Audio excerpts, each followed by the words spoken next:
Oui, tu as bien lu le titre de cette vidéo. Cette année, pour la première fois de ma vie, je pars au Japon. Si tu m'avais demandé ce que je voulais faire quand j'étais plus jeune, quand j'avais 7-8 ans, je t'aurais dit mangaka. Je passais littéralement des heures à dessiner, imaginer des histoires, des personnages, à lire des mangas ou à regarder des animés. Je dessine vraiment depuis que je sais tenir un stylo, mais j'ai vraiment commencé à progresser grâce à tout ça. Je voulais perfectionner mon style, savoir comment utiliser les trames, les encres, les différents papiers, les feutres, et vraiment je rêvais de découvrir ce pays qui a créé tout cet univers si merveilleux, les traditions, les styles vestimentaires, les musiques, les films, la nourriture et les paysages, tout ça. Et tu me connais, j'ai pas pu m'empêcher de vouloir documenter cette aventure sur ma chaîne YouTube. Bon, déjà il faut que je t'explique un petit peu comment on en est arrivé là. Donc comme je te dis, ça fait 20 ans que je rêve d'aller dans ce pays. Sauf que depuis 20 ans, c'est pas le moment, j'ai pas l'argent, les excuses, il y a le Covid, il y a machin, il y a bidule, et c'était jamais le bon moment pour partir au Japon. Sauf que cette année, même fin d'année dernière, je me suis dit bon, c'est bon, au bout d'un moment ça va, les excuses, oui j'ai mon business à gérer, oui j'ai pas beaucoup d'argent, oui c'est un gros projet, etc. Mais tant que ça reste un gros projet et qu'on se dit que c'est impossible, on le fait pas. Donc j'ai décidé de prendre une petite partie d'une assurance vie que j'avais et que j'ai mis ailleurs, et donc j'ai pu récupérer un peu un sort de bénéfice, on va dire ça comme ça, et ça m'a permis de payer mes billets d'avion. Je vais te montrer plus tard dans la vidéo comment ça s'est passé, mais voilà, j'ai les billets. Je me suis dit je vais y aller en novembre parce que tout le monde m'a dit que c'était mieux, qu'au final, même si moi je rêvais d'y aller pendant les cerisiers en fleurs, il y avait beaucoup de monde à cette période-là, du coup des touristes, c'était beaucoup plus cher, c'était trop rapide. Donc je me suis dit ok, on y va à l'automne. Tout le monde me dit que la température est bien, que les paysages vont être magnifiques puisque du coup tout va être orangé, rougeâtre, etc. Et puis l'avantage c'est que j'ai des amis qui vivent au Japon parce que évidemment tous mes amis français ou autres vivent ou ont vécu ou ont déjà voyagé au Japon. Voilà, c'était la petite anecdote à chaque fois. J'avais trop le seum parce que tout le monde me disait ah bah oui j'y suis déjà allée, ou je vais y aller, ou je vais y vivre. J'étais là bon ok. Bon, autant en profiter du coup. J'ai un couple d'amis qui vit là-bas, j'ai une pote qui vit aussi. Bref, je vais pouvoir avoir des gens sur place, ça me rassure. Et en plus j'ai 2 potes normalement qui viennent avec moi, donc ça c'est trop chouette. Donc les billets, je les ai réservés. Le programme c'est encore en cours de réflexion parce que du coup j'ai littéralement pris les billets d'avion, mais j'ai 70 € de côté pour tout le reste, donc autant te dire que le business a intérêt à tourner pour que je puisse me payer ce voyage. Mais voilà, l'objectif c'est pas de te dire il faut que je fasse toutes les expériences, il faut que je fasse un maximum de choses. C'est pas grave si je fais pas beaucoup de choses, et imaginons que je reste que à Tokyo ou que je fais juste 2 villes au Japon, je vais juste poser les pieds là-bas au bout d'un moment. Donc voilà, je vais te partager dans cette petite vidéo comment j'ai préparé tout ça, justement la planification, les billets, et je vais te faire d'autres vidéos, voilà, peut-être quelques jours avant, pendant évidemment, je vais faire tellement de plans, de photos, de vlogs sur place, et puis peut-être aussi une vidéo comment ça s'est passé plus tard. Et j'ai envie de te montrer aussi ma première expérience en tant que véritablement pour moi digital nomade, même si j'estime que je vais essayer de pas trop travailler sur place parce que j'ai déjà expérimenté un petit peu à Toulon, en France, voilà, quand je vais dans le sud. Mais là pour moi ça va être vraiment une expérience il y aura un décalage horaire, je vais devoir gérer les clients et les clientes en étant à l'autre bout de la terre, hein. France-Japon c'est clairement pas à côté, et puis essayer de faire tourner ça en kiffant aussi au maximum le voyage, mais j'ai pas envie pendant 2 semaines de totalement déconnecter du boulot, donc on va voir comment je vais organiser tout ça.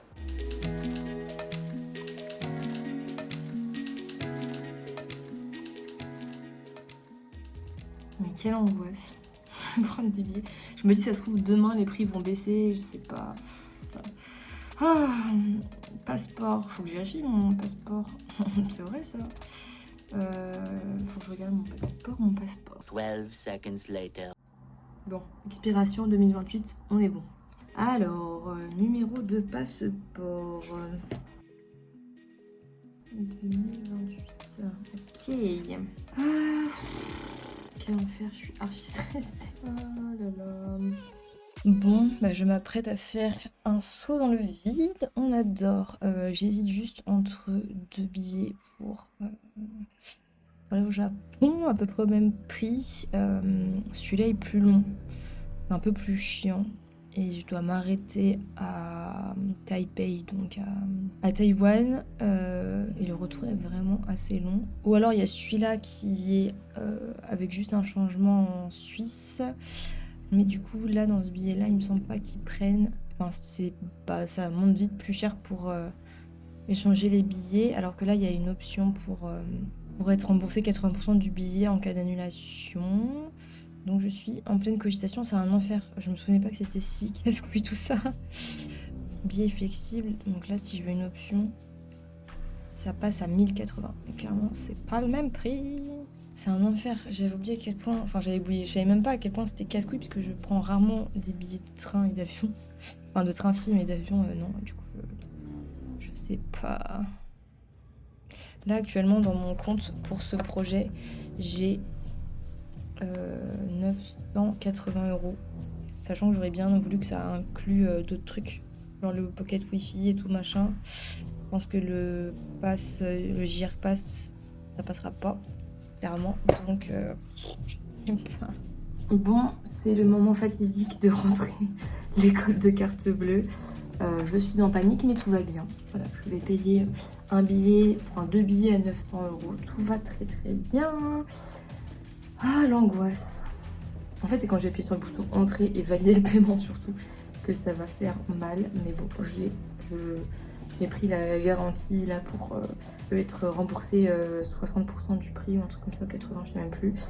Donc, ça va le faire. Ça va le faire. Titulaire de la carte Swan Calen, c'est moi. Ah, je peux payer avec PayPal aussi. Bah, tant pis. J'ai peur. J'ai peur d'appuyer sur ce bouton. Oh my god. Ils vont me demander une confirmation sur mon téléphone. Oh, j'ai peur, sa maman. Alors, est-ce que je veux valider ce paiement? Eh ben, je valide. Je valide. Oh putain, l'angoisse. C'est validé. Attention, risque de fraude. Oui, t'inquiète. J'appuie sur valider. Oh mon dieu. Authentification réussie. Ah! Pardon. Voilà, je viens de dépenser 900 € et de prendre des tickets pour le Japon. Oh putain. Bon, l'aller il est cool, mais le retour 24 heures. Il y a 6 heures d'attente à Taipei, là, je sais pas quoi, je vais être... Ok, laisse. Voilà. Ça y est, je viens de prendre mes billets pour le Japon, putain. Oh my god. Putain de merde, 14 nuits. C'est parti. Oh putain de merde. Bon, je rentre de ma séance de kiné et avant d'attaquer comment moi j'ai pensé mon programme, mon organisation et tout, qui n'est pas du tout vraiment bien organisé, j'avais envie de demander à ChatGPT de me dire justement comment est-ce que lui, il organiserait un voyage au Japon. Je dis lui ou elle, en fait c'est une intelligence artificielle, donc on va dire elle, mais je vais sûrement dire lui. Et du coup, comme ça, on va voir ce que ça nous propose. Bonjour déjà, on va être poli. On va le conditionner, donc j'ai 27 ans, je suis en France. Peux-tu m'aider? J'adore la magie de ce truc. Bien sûr, je serai ravie de vous aider à planifier votre voyage. Ok, il part directement. Voici quelques étapes que vous pouvez suivre pour organiser votre voyage. Itinéraire. Alors, il me propose des destinations. Kyoto, en effet. Osaka, je vais y aller. Je sais ce qui m'intéresse le plus et qui sont accessibles en fonction de votre budget. Hébergement. Pour économiser de l'argent, envisagez de séjourner dans des auberges de jeunesse ou des guest house. Les prix sont plus abordables. Comparez les prix pour avoir les meilleures offres. Transport. Termes de transport public, le Shinkansen. Utilisez des sites web tels que Hyperdia. Bah tiens, je connaissais pas. Planifiez votre trajet, ok, des activités. Oh là là, j'adore cette application, cette intelligence artificielle. Hop, je sais pas si vous avez vu, elle m'a renommé le truc planification voyage. Ok, ben je vais digérer toutes ces informations déjà. Oh, intéressant ça. Renseignez-vous sur la culture et les coutumes japonaises pour vous assurer de respecter les règles locales, par exemple, retirer ses chaussures. Bon, moi je le sais, mais c'est vrai que si on ne le sait pas, voilà. Évitez de parler fort dans les transports en commun. Assurance voyage. Alors j'en ai pris une pour le billet d'avion, mais j'en ai pas pris une pour le voyage, c'est vrai. Trop cool. Ok, et ben on va peut-être creuser la partie hébergement. Voilà, une petite question pour voir s'il peut me recommander des choses. Il me semble que j'ai pas la version, il peut recommander des liens, des endroits. Donc, on va voir ce que ça donne. Ok, j'ai rien dit. C'est incroyable. Bon bah écoutez, je vais laisser l'appli faire et puis voilà. Voilà comment je planifie mes voyages. Non, je rigole, c'est pas du tout comme ça. Ça, je veux absolument tester les hôtels capsules. Donc, je vais voir ce qu'ils me recommandent. Mais ça m'intrigue beaucoup. Évidemment, je vais pas faire toutes mes nuits en hôtel capsule parce que je sais pas si vous voyez, mais ça ressemble à ça. Je vais mettre une image. C'est des toutes petites cabines capsules, voilà, ça porte bien son nom. Mais j'aimerais bien tester peut-être une nuit ou deux pour voir. Et puis en plus, c'est vrai que normalement, c'est un peu moins cher. Donc, on va tester ça. Waouh! Et ben, trop bien. Ok. Merci beaucoup. Osaka. Normalement, j'ai des potes qui habitent là-bas, je t'en parlerai juste après, donc j'aurai l'information. Ils m'ont déjà donné des idées, mais on va voir, on va le tester aussi sur l'estimation du budget, justement, concrètement. Ah, en plus, il me dit combien ça fait en euros, c'est incroyable. Oh, en plus, il me donne des compagnies de bus. Mais ok. C'est fou, j'adore. On va tester un dernier truc, mais je pense que vous vous rendez compte de la puissance de l'outil. Si on le conditionne bien et tout, il est incroyable. À ton avis, quel budget faudrait-il prévoir?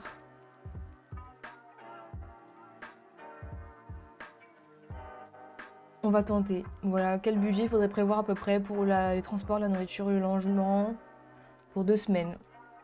Avec une semaine à Tokyo, une à Osaka. Alors, oui, évidemment, ça dépend du confort qu'on veut. L'hébergement, ça peut être assez bas. Le coût moyen peut varier jusqu'à 42 €, 17 € le minimum. Les transports, en effet, il y a le GIRPass, sauf que apparemment le prix va augmenter en octobre, un mois avant que j'arrive. Je suis ravie, mais je pense que je pourrais m'en sortir pour moins cher, quand même 8 € par jour. Les frais de transport, genre le métro, quoi.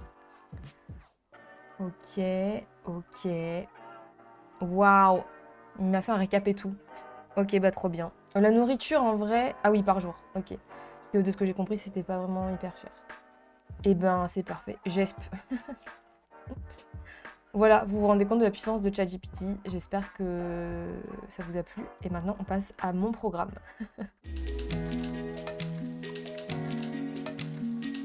C'est parti, je t'amène sur mon espace Notion. Donc d'ailleurs, si tu ne connais pas cet outil et que tu ne connais pas cette chaîne potentiellement, je fais beaucoup de vidéos sur l'entrepreneuriat parce que je suis entrepreneuse et je parle beaucoup de cet outil Notion. J'avais fait une playlist, je te mettrai le lien quelque part au-dessus. Donc c'est un super outil pour s'organiser, planifier, avoir des bases de données, des choses liées les unes avec les autres. Et là, c'est mes projets et donc c'est le projet Aller au Japon à l'automne. Et donc à l'intérieur, j'ai mis des images, des notes, plein de choses pour un peu mieux visualiser et planifier la suite. Donc j'ai remis les dates, les lieux que j'aimerais bien faire, évidemment tout dépendra de mon budget. Le budget d'ailleurs estimé, même si peut-être qu'il sera un peu plus élevé, je ne sais pas encore exactement.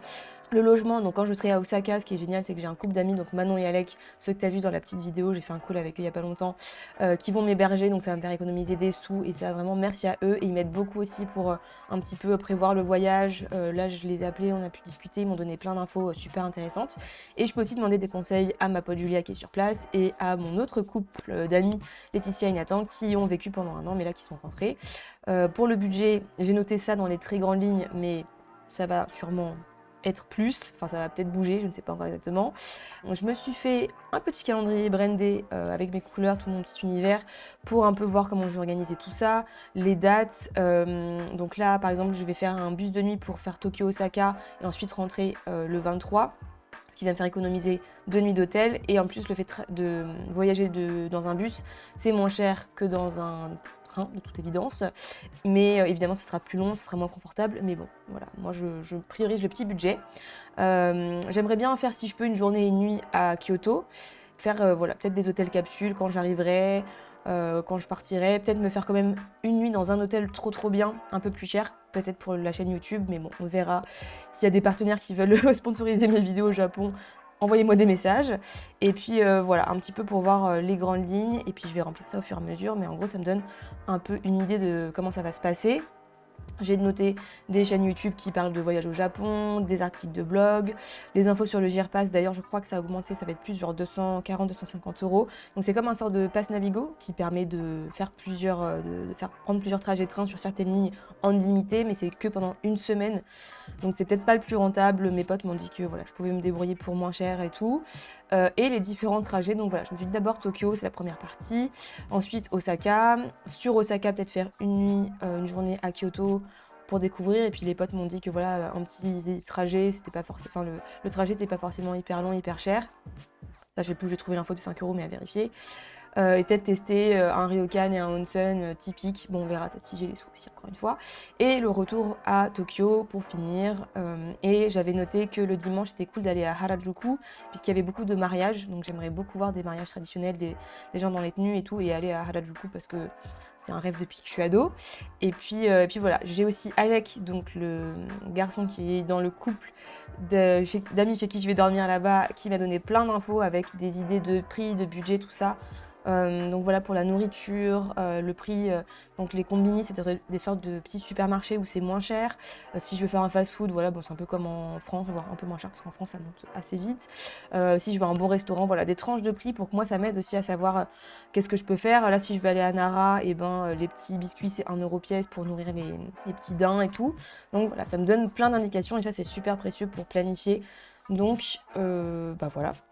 J'espère que cette vidéo t'a plu. Si tu as des questions, évidemment, n'hésite pas à venir me les poser en commentaire, à me dire voilà, si toi t'as été au Japon, comment t'as vécu l'expérience, si t'as des conseils, donne-les-moi, je suis preneuse. Et n'hésite pas aussi à me dire si t'as hâte de voir les prochaines vidéos ou si t'en as rien à faire.